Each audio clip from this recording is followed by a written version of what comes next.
Voilà, ce joueur-là, il n'est plus à présenter, hein. Hier encore, Ivan Guessant a marqué son 11e but de la saison avec l'OGC Nice. Et les gars, franchement, ce joueur-là, il réalise une saison impressionnante avec l'OGC Nice. Un joueur qui, la saison dernière, n'était pas vraiment utilisé, ne faisait pas partie des plans de son coach parce que la saison dernière, il entrait beaucoup en coup de jeu, il était rarement titulaire et cette saison, il a pris la pleine mesure de ses positions, de ses capacités et il est désormais installé dans cette équipe de Nice où il est désormais un joueur majeur. Un joueur majeur. Donc, il fait partie des meilleurs buteurs de la Ligue 1 avec 11 buts et pas seulement avec 11 buts, il a aussi 8 passes décisives. Donc un joueur polyvalent, un joueur qui est capable de marquer des buts. Et franchement les gars, moi je me dis que Ivan Guessant, il a vraiment sa place. Il a vraiment sa place. Il y a beaucoup qui l'ont critiqué, n'est-ce pas, par rapport à son intégration dans l'équipe. On disait qu'il n'est pas intégré. Mais je veux dire que c'est pas pareil avec tous les joueurs. Il y a des joueurs qui, tout de suite, n'est-ce pas, arrivent à s'intégrer à l'équipe, arrivent à marquer des buts. Et je tiens à préciser que le fait d'être intégré dans l'équipe n'a rien à voir avec le fait de marquer des buts. Tu peux être très intégré dans une équipe et ne pas être décisif, ne pas marquer des buts. Ça, c'est personnellement, soit peut-être tu as un manque de réalisme, tu n'es pas clinique, tu as un manque de confiance. Ça te concerne toi personnellement, mais ça n'a rien à voir avec l'ambiance dans le groupe. Et moi, je pense que Ivan Guessant est intégré dans l'équipe. Chose qui lui manque, c'est cette capacité-là à pouvoir être décisif. Et c'est ce que nous nous réclamons. Parce que sur certains matchs, on a vu qu'il pouvait se procurer des occasions. Ce qui me plaît, c'est que ce n'est pas un attaquant qu'on doit servir. C'est lui-même qui est capable de se procurer des occasions. Mais là où il pêche, c'est dans la finition. Il n'arrive pas à concrétiser ses actions. Et ça nous a porté souvent préjudice. Je ne vais pas vous rappeler son raté face à la Zambie ou au Tchad, mais franchement, qu'il améliore ce côté-là. En sélection, ça ne va pas trop bien. Mais par contre, en club, il arrive, n'est-ce pas, à marquer des buts. Et c'est vraiment important. Et là où il y a le paradoxe, c'est que la saison dernière, c'est plus Jérémy Boga qui était plus en vue du côté de Nice. Mais cette saison, la balance a penché, n'est-ce pas, d'Ivan Guessant. Jérémy Boga est plus, n'est-ce pas, en second plan et c'est Ivan Guessant qui est plus titulaire. La preuve, hier, lors du match de Nice, hier, qu'ils ont joué contre Auxerre, Jérémy Boga était sur le banc. Donc on voit que c'est un joueur qui a, même s'il était blessé, mais aujourd'hui, Ivan Guessant dans la hiérarchie, n'est-ce pas, des attaquants à l'OGC Nice est devant lui. Par rapport à ce qu'il fait, par rapport à ses buts qu'il marque. Et je me dis que les gars, ça va venir. Qu'on lui fasse confiance, ça va venir. Il va finir par marquer. Et c'est tout ce que nous attend parce qu'il a joué plus de 6 matchs, aucun but, avec... c'est pas pour dire qu'il n'a pas eu des occasions, il a été beaucoup servi, lui-même se procurait des occasions et il ne les a pas marquées, il ne les a pas mis au fond. Et ça, franchement, ça nous a fait mal parce que nous rêvons de voir notre joueur, n'est-ce pas, qui brille à l'OGC Nice, qu'il réitère cette même performance-là, n'est-ce pas, avec les éléphants. Et là où je mets un point d'interrogation, où il y a peut-être un petit danger pour Ivan Guessant, c'est que Ivan Guessant a beaucoup été utilisé lors des éliminatoires de la CAN. Et lorsque ça n'a pas marché, on a vu que lors de la trêve du mois de novembre en 2024, le sélectionneur MS Faye a fait appel à Bayo Vakoun. Donc un sélectionneur qui fait appel à un nouveau joueur et ce nouveau joueur-là vient être titulaire devant toi, ça veut dire que quelque part, tu n'as pas donné satisfaction. Et j'ai cette petite crainte-là. Parce que lors du match contre le Tchad, Bayo Vakoun a prouvé, il a marqué un but. Sa première sélection et il marque un but. Sa première venue et il marque un but déjà. Donc je me dis que j'ai peur que, n'est-ce pas, MS Faye, n'est-ce pas, ne le mette à côté et, n'est-ce pas, ne titularise plus davantage Bayo Vakoun, mais il y a l'équation à l'œil aussi qui est là, à leur revenu, donc ça ne sera pas forcément les mêmes choses.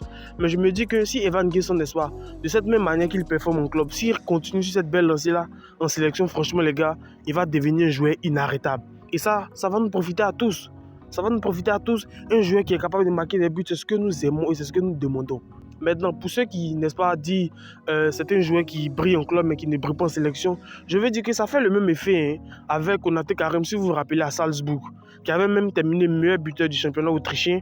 Mais lorsqu'il est venu en sélection, malgré qu'il n'était pas titulaire, mais le peu de fois où il rentrait en jeu, il n'arrivait pas à convaincre. Donc c'est un petit peu ce même effet-là.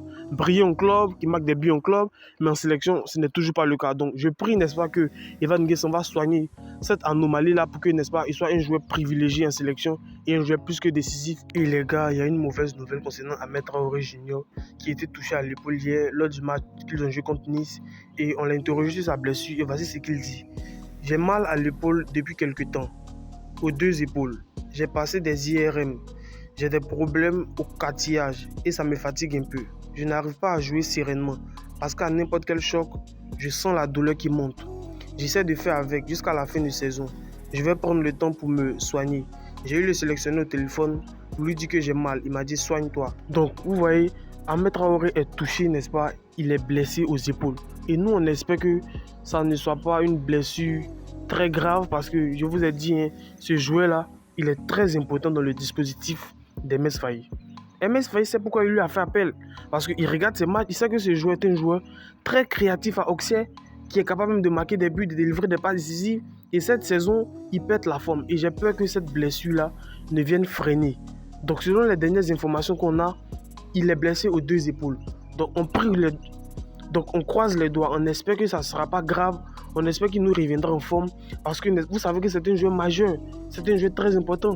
Il n'était pas là à la CAN et il a vraiment envie de, n'est-ce pas, de mouiller le maillot comme on le dit pour la nation. Et cette blessure-là, n'est-ce pas, va venir le freiner. Donc les gars, je prie que ça ne soit pas une blessure grave parce que le regroupement des éléphants, c'est dans quelques semaines, quelques jours même. Et j'espère que, n'est-ce pas, cette blessure-là vienne le freiner. J'ai peur que cette blessure-là vienne le freiner. Donc il dit, il a eu le sélectionneur MS Faye au téléphone, que MS Faye, n'est-ce pas, lui a dit de se soigner, ce qui est tout à fait normal. Donc on voit que c'est un joueur qui, n'est-ce pas, est très important. Non seulement est très important pour MS Faye, mais est très important aussi pour son club. Donc il a dit même que par rapport au match, ce goût, parce qu'ils étaient menés, lorsque Auxerre a joué, n'est-ce pas, contre Nice hier, ils étaient menés 1-0, où Evan Guessa a marqué son but, et ils ont égalisé à la toute dernière minute. Donc ils disent que ce match-là a le goût d'une victoire. Et franchement, on voit que malgré qu'il n'est pas en forme, c'est un joueur qui veut jouer. C'est un joueur qui a l'appétit du football. Il veut vraiment jouer, il veut vraiment mouiller le maillot. Et moi, j'ai peur. Je l'avais beaucoup réclamé. Je me disais que Ahmed Traoré dans le système des éléphants, c'est pas la même chose. Sachant très bien que Franck Kessie n'est pas vraiment un milieu créateur. En tout cas, il a un profil différent de Ahmed Traoré. Donc, sachant très bien qu'il il est en dedans ou il ne va pas venir à 100%, franchement les gars, ça me fait mal. Ça me fait mal franchement. Je ne sais pas ce que vous pensez de cette blessure-là, mais cette blessure-là, n'est-ce pas, j'ai peur. En tout cas, on ne va pas dire tout de suite que cette blessure-là va le freiner parce qu'il a été pas mal blessé cette saison et il a rechuté. Et ce qui me fait mal, c'est qu'il dit dans cette blessure-là que ce n'est pas la première fois. Ça veut dire que la blessure qu'il a subie hier, ce n'est pas la première fois qu'il l'a subie parce qu'en fait, lors des précédentes journées qu'il a joué avec Auxerre, il était déjà touché à l'épaule. Et lorsqu'il était touché à l'épaule, il est revenu. Et lorsqu'il est revenu, il a fait une passe décisive même ce jour-là où il a marqué un but, je ne me rappelle plus trop. Et il est revenu. Moi, je me disais qu'il était désormais de retour et il est en forme. Et on voit qu'il rechute. Donc j'ai peur que le fait qu'il revienne, malgré qu'il n'était pas à 100%, le plonge encore, n'est-ce pas, dans une blessure de longue durée. Donc voici un petit peu ma crainte, les gars. Prions pour notre compatriote, prions pour notre joueur, parce que franchement, les gars, il est très très important pour nous. Et en même temps, pour parler de Clément Akpa, hier, Clément Akpa, lors du match d'Auxerre hier, il n'était pas sur la feuille de match. J'avais personnellement peur, je me dis, est-ce qu'il est blessé? Qu'est-ce qui n'a pas marché? Mais en fait, il n'était pas sur la feuille de match pour accumulation de cartons jaunes. Sur ces 2 derniers matchs qu'il a joué avec Auxerre, il a pris un carton jaune à chaque match. Donc, pour accumulation de cartons jaunes, il n'a pas joué le match d'hier. Donc, franchement, j'ai eu peur. Je me disais, qu'est-ce qui se passe? Je pensais même qu'il était blessé. Mais ce n'est pas le cas. On l'attend tous en sélection. C'est sa première sélection. Il a été vraiment enthousiaste, n'est-ce pas, à l'envie de rejoindre la sélection. Nous l'attendons et on espère que, n'est-ce pas, il va réitérer ces mêmes performances qu'il réalise, n'est-ce pas, à Auxerre en équipe nationale. Certes, il y aura la concurrence avec Hassan Kamara. Certes, il y aura de l'adversité en face, mais j'espère que le garçon va prendre son courage à 2 mains, va braver cette concurrence avec Hassan Kamara et va vraiment installer cette concurrence au côté gauche, au côté du latéral gauche. Donc, avec Christopher Opéré qui est absent, Hassan Kamara qui est son second et Clément Akpa qui revient, franchement, le côté gauche va être très passionnant. Sachant très bien que Hassan Kamara est très en forme en club.